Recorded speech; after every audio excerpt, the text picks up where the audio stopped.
Alright, papasok ngayon tayo sa circle o sa monumento. Sa monumento tayo papasok. Medyo traffic nga lang dito sa Valenzuela. Ang deliver natin around 2 Metro Manila sa Parañaque.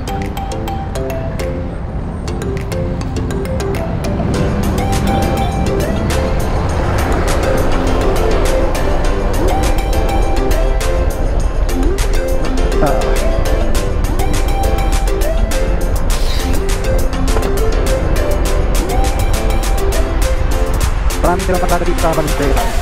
Hindi mo matatapit natin yung mga dibak na karsada. Ilang kilometer? 8.7 kilometer tayo sa may after tower sa Quezon City. I-deliver natin yung padadala ni Kelsey, yung document kanang nagkali kila Apintin Brothers, kila Sir Gaby sa Kapanatuan. Ginabi ngayon tayo, ginabi tayo sa daan dahil sobrang traffic sa Bulacan.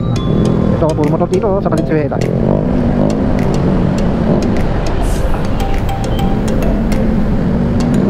Araw na naman ang buhay ko, araw ng Miyerkules na naman. Dahil sa linggo, dalawang beses tayo bumabiyahe ng Maynila. Minsan may Sabado, Linggo, gano'n. Yun talagang diskarte natin. Pag wala kang nahanap na kasabay, talo ka. Pag may kasabay kang booking, panalo ka.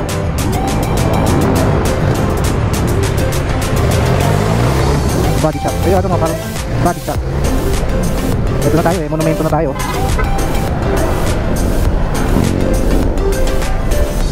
Ikatlong labasan sa rotonda ng monumento. Kaya dito lagi ko dumadaan. Basic na nung tayo lugar na ito, ayun ang monumento. Ibig sabihin, ikatlong labasan. Ano ka ng ikatlong labasan? Alright. Pag di pa siya sumunod, papagtsakin ko siya. Ayan ang sinasabi ko, yung mga ganyan nakaka dito, mga biglang dito. Lalabas tayo ng rotonda. May ganun lang ngayon, siyempre yung mga iba, hindi nagbibigayan dito yun. Parang hindi nila kabisado yung kalsada. Aling na metro, liliko tayo ng pakanan. Pag napasok tayo sa bus lane na yan, huli ka dyan. Gabi-gabi may enforcer pa rin, wala nang uhuli. Walang patawad yung mga enforcer dito. Kawawa yung mga motorista.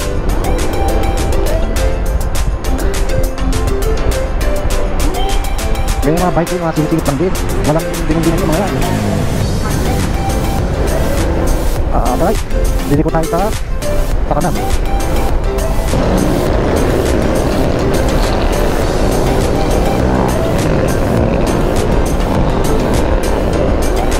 Dito talaga pinakamaraming motor sa Maynila. Kaya chill ride lang tayo, hindi tayo nagmamadali.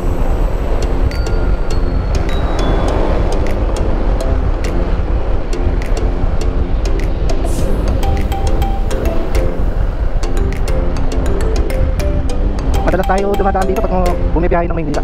Dito ako madalas dumadaan. Minsan doon sa may kahabaan ng Top Avenue. Dito naman, pwede ka dumiretso. Traffic to dito tayo. Ito, post lane to. Hindi ka pwede pumasok to, yari ka. Basta nakita mo na yung mga forwards na ganyan dito po, pagbigyan mo na. Napalagi tayo ng Caloocan ngayon.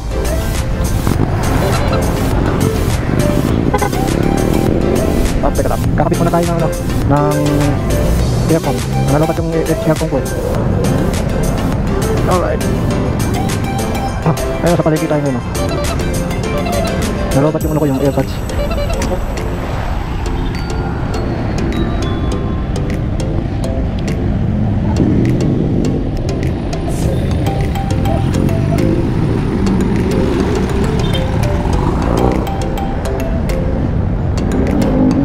Nalobat yung airpods ko.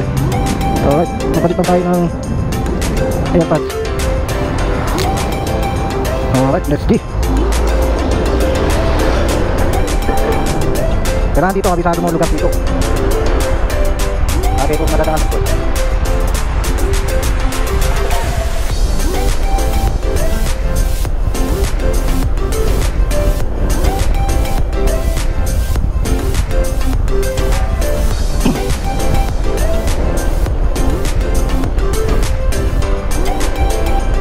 Doon tayo pupunta sa may Apple Tower.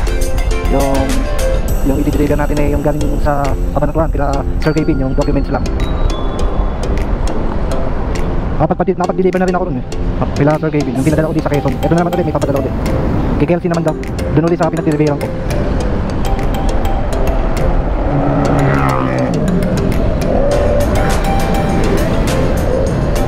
Yung dalawang araw na yan, U-turn slot yan. Puro U-turn slot. Kaya kailangan malayo pa lang, kita-kita mo dyan. Kung hindi, uhulihin ka dyan. Mayroong nag-aabang na buhaya dyan sa lugar na yun, na mga taliwalit sa gobyerno. Pag nagpag mo lang naman yan, lahat okay. Kailangan susundin mo rito yung Chinese talaga. Saka yung stop sign. Kung saan pang parol, ito, patiray-ito ka. Dito ka lang basta sa kanan. Huwag ka sa kaliwa kasi may mga pa-left turn yan.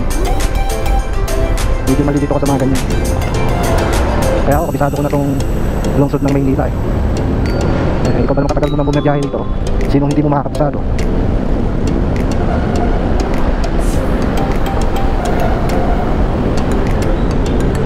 Ayun, mga lalamog po kasama. Move It, Joyride, Angkas, lahat nandito. Ayun, mga angkas, nandiyan sa gilid. Ayun, mga kumakain, naging merienda. Ayun, mga merienda ng mga rider. Ayan, Angkas, Joyride. Mapag-apply nga sa Joyride, sa may Antipolo lang daw yun. Makapunta nga minsan. Subuhan ko na mag-apply para kung nandito ako sa Maynila, pwede ko mag-angkas sa Joyride. Ito naman yung tapos mag-aano na ako ng kinabukasan. Nandito na ako matutulog. Ay, ang buhay.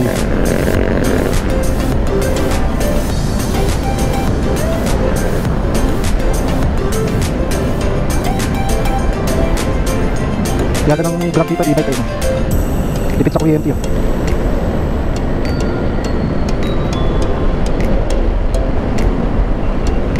Alright, kakanan tayo ngayon dito. Malapit na tayo sa Upper Tower. Masuk ka.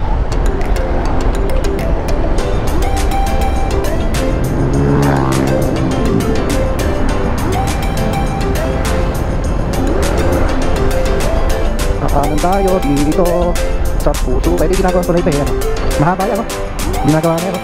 Kaya mahirap dumaan dito eh. Masikip yung kasada, makipot. Ayun, may ginagawang ano na yun ako, kung anong tulay yan. Parang LRT, ano nung train eh. Medyo traffic tayo dito ah. Ang traffic sa Pilipinas, singit-singit. Ay, hindi ka doon. Naku po, yun naman pala, may buti may mabait si Kuya. Tinarorotate kami kung saan, pwedeng dumaan. May sinasakay pala, may ginagawa. Hulala. Last na dumaan tayo, may ginagawa na talaga to eh. Iba naman kahinang driver naman nun. Kalaki-laki ng kalsada. Dapat yung mga ganun, alam na yung sukat ng sasakyan para mas madalay ng matutunan, diba? Alright. Ayun, no, galing naman, no, taas na, no. Mamalagdagan tayo dito, ikita tayo, alright. Last nung ano, yung November 5, nag-deliver tayo ulit dito. November 5, dyan sa Upper Tower. Ganun din, yung pinikat ko rin kila Sir Kevin.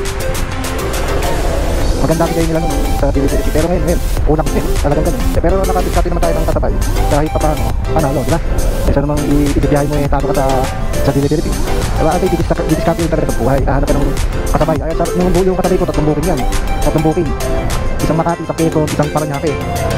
Panalo, diba? Tapos yung kay Sir Kevin kasi hindi na dumaan sa apps nila, alam mo. Para direct na lang siya. Mas panalo ako, diba?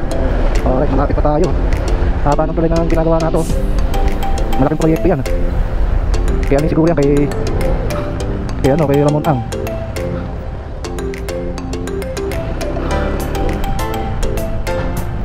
Kay Ramon Ang, ito dito lang ang tutod siguro. Ano yan, may mahabang proyekto yung gagawin na yan. Nakisarado na rin yung kalsada na ito. Ito rin yan, para direct yan, nakita ko.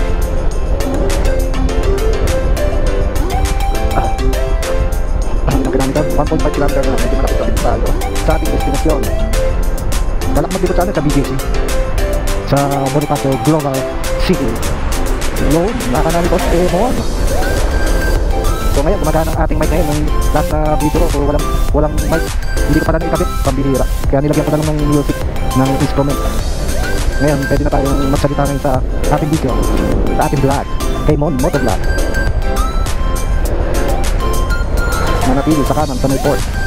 Sabi ng Google Map, manatili sa kanan sa may port. Mag-i-U-turn tayo sa tabi ng hana yung pagkata mo. Lalaki na building dito. Maraming ginagawa na dito. Building.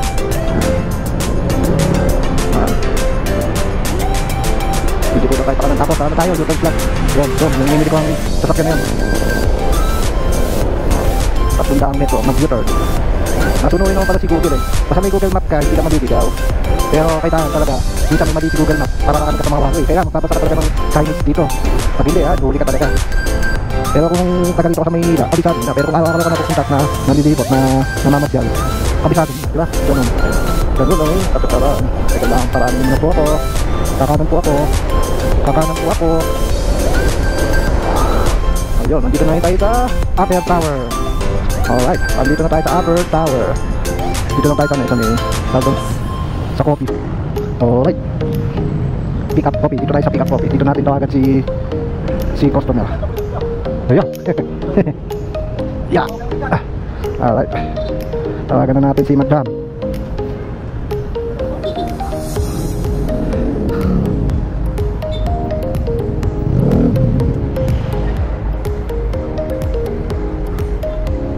Nung nakaraan nandito tayo sa gilid, kabilang gilid, ngayon nandito tayo.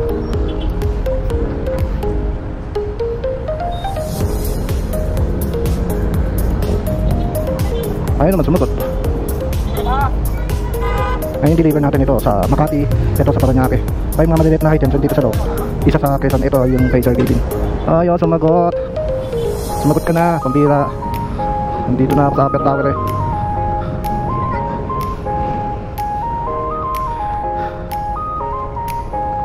Ayun lang, sumagot.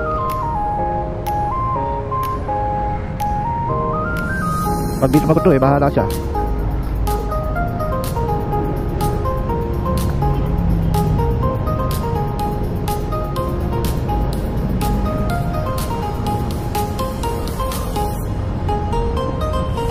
Parang may instruction naman yun guys.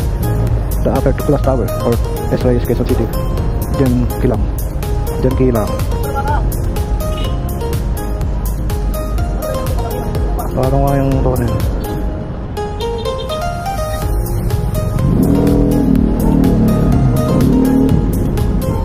Hello? Yung dito sa Quezon, hindi sumasagot. Yung diyan kilang. Nandito kami ako sa pick up coffee. Sa building, sa may pick up coffee. Nandito ako. Sa building. Okay.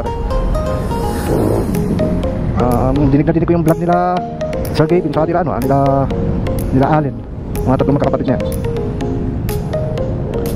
Puro kalokohan yung mga vlog nila eh. Kaya pwedeng humihingi na ako. Alright, dito na muna tayo, mamaya tayong video. Bye bye, see you.